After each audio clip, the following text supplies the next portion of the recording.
منا کی وادی کے اندر کائنات کا ایک انوکھا باب رقم ہوتا ہے. یہ بھی امتحان ہے حضرت ابراہیم خلیل اللہ کا. اس خاندان نے قدم قدم پہ امتحان دیے. پہلے اولاد نہیں ہے، یہ صدمہ سہا. پھر اولاد ہوئی تو کہا وادی غیر ذی زرع میں چھوڑا. اللہ کا حکم مانا اور وہیں اپنی اولاد کو اور اپنی زوجہ کو چھوڑ چلے آئے. فلسطین میں آ کے آباد ہو گئے. فلما بلغ ماہ السعی، قرآن بتاتا جب وہ چلنے کے قابل ہوئے. ایک روایت میں 7 سال 8 سال یا 9 سال عمر. بعض نے بلغہ سے بلوغت کی عمر مراد لی ہے. اب حکم ہوتا ہے جاؤ ملاؤ. لیکن یار میں جدہ گیا تو وہاں ایک دوست کے ہاں ٹھہرا تو اس گھر کے اندر کھلونوں کی بوریاں تھیں. تو میں نے اس کو کہا کہ آپ یہ کوئی کاروبار کرتے ہیں؟ تو اس کا دوست بھی تھا ساتھ. تو وہ مسکرا کے کہنے لگا کہ یہ کاروبار نہیں کرتا، بڑی دیر کے بعد اللہ نے اس کو بیٹا دیا ہے. تو اب یہ پاکستان جا رہا ہے تو جب بھی بازار جاتا ہے 10-20 کھلونے خرید لاتا ہے. تو یہ کتنی بوریاں کھلونوں کی بھر گئی ہیں تو یہ بک کروائے گا، ایسے تو نہیں اتنے جا سکتے. تو یار اتنے عرصے کے بعد بیٹا ہوا اور باپ ملنے جا رہا ہے تو اس نے کھلونے جمع کیے. لیکن یہ کیسا باپ ہے جس کو حکم ہوتا ہے اتنے طویل عرصے کے بعد بیٹے کو ملنے جا رہے ہو، ایک چھری لے لو، ایک رسی لے لو. یار ان کے نام باقی ہیں تو یوں ہی باقی نہیں ہیں.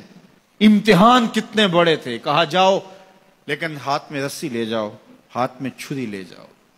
حضرت خلیل اللہ پہنچتے ہیں، اپنی زوجہ سے ملے اور کہا بیٹے کو تیار کر دو، دوست کی دعوت پہ جانا ہے. مانگ سجا دی جاتی ہے، بیٹے کو نئے کپڑے پہنا دیے جاتے ہیں. اللہ اکبر.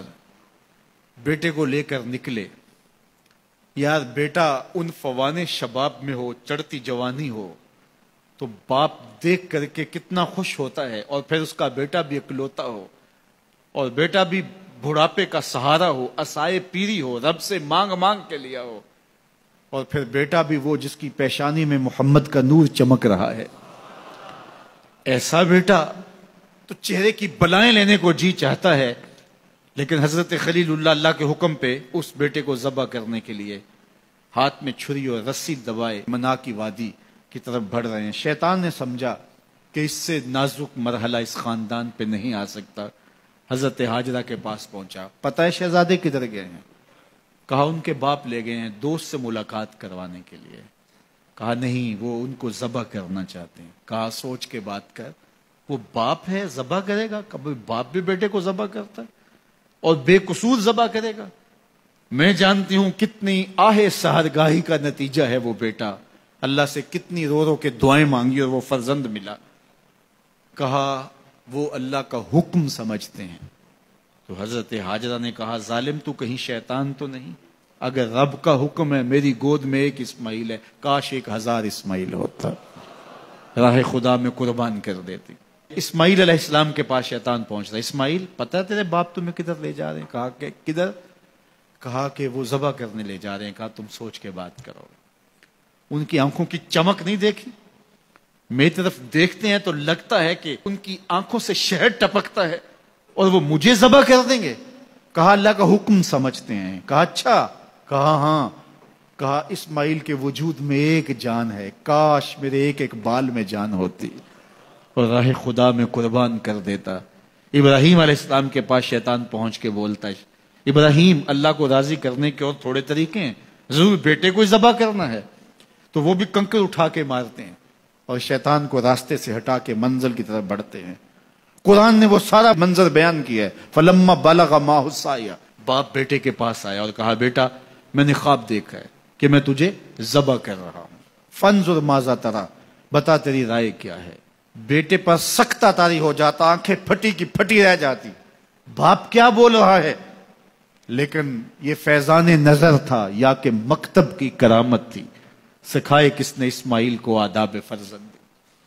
اللہ اکبر. فرزند ہو تو اسماعیل ذبیح اللہ جیسا. فانظر ماذا تری، بتا تیری رائے کیا ہے. بیٹا خاموشی اختیار کر لیتا. السکوت من الرضا، تو سکوت بھی رضا سے ہے، اس کی خاموشی بھی رضا مانی جاتی. اور جب اس طرح کی سراسیمگی کی کیفیت ہو تو خاموشی ہی رضا ہوتی ہے. بیٹا کہتا ٹھیک ہے آپ ذبح کر لیجئے. یہ بھی امتثال امر ہوتا، لیکن بیٹے نے 2 قدم بڑھ کے بات کی. بیٹے نے کہا یا ابا تفعل ما تؤمر ستجدنی انشاء اللہ من الصابرین. ابا جان ذبح کیا ہے، جو کرنا ہے کیجئے.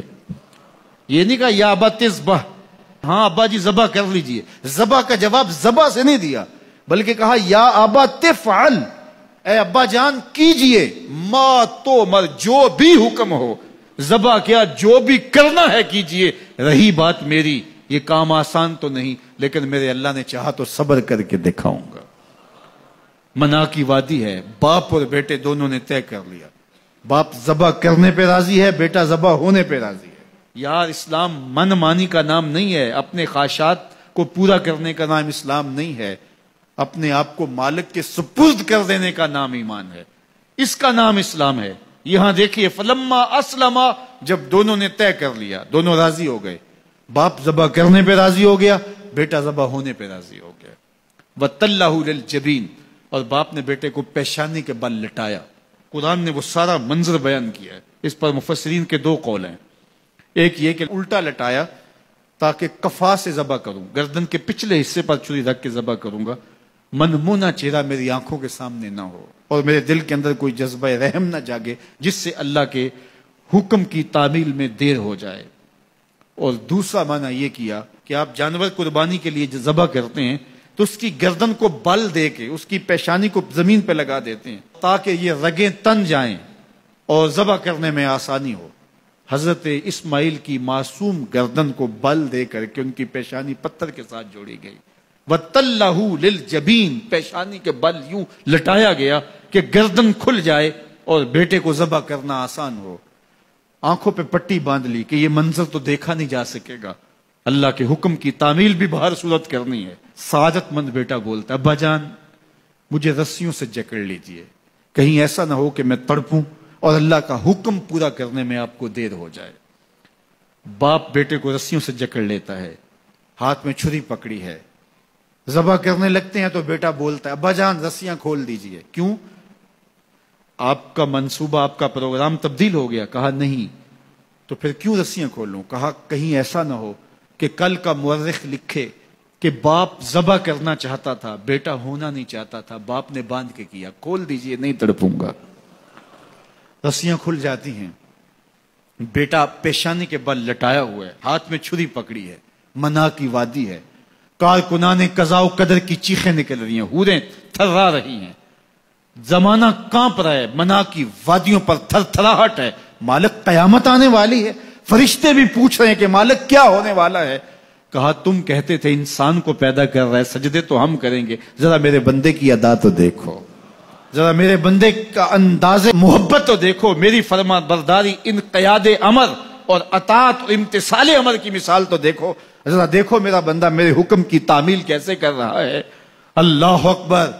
کائنات آنکھیں جھپک رہی ہے، سورج منہ چھپا رہا ہے کہ یہ منظر دیکھا نہیں جا رہا، اور منا کی وادی تھر تھر کانپ رہی ہے کہ ایک بوڑھا باپ ہاتھ میں چھری پکڑے اپنے نونہال فرزند کو ذبح کرنا چاہ رہا ہے.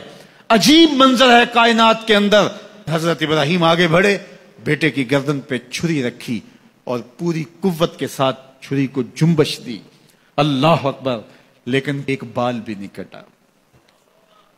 پاس پڑے پتھر پر چھری کو مارا. لما تقطع یا سکین، چھری کاٹتی کیوں نہیں؟ تو چھری نے آواز دیا الخلیل یامرنی والجلیل ینہانی، خلیل مجھے کاٹنے کا کہتا ہے، رب جلیل کہتا ہے خبردار ایک بال بھی کاٹا. کہا چھری تیرا کام تو کاٹنا ہوتا ہے. کہا حضرت آگ کا کام بھی تو جلانا تھا، جس نے آگ کو جلانے سے روکا تھا آج اس نے مجھے کاٹنے سے روک دیا. اس کا یہ مفہوم بھی نکالا جا سکتا تھا کہ میں نے تو چھری چلا دی، اب چھری نے کچھ نہیں کیا تو میرا کیا قصور. اللہ اکبر. دوبارہ چھری تیز کی اور حلق پر چھری کی نوک رکھی اور اپنا سارا وزن ڈال دیا.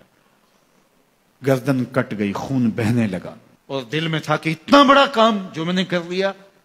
لیکن جب پٹی کھولی تو دیکھا منظر بدلا ہوا ہے. جس کو بیٹا سمجھ کے ذبح کیا وہ بیٹا نہیں تھا، دمبا تھا. اور جبریل امین پاس کھڑے ہیں اور اسماعیل مسکرا رہے ہیں. بے ساختہ زبان سے نکلا اللہ اکبر.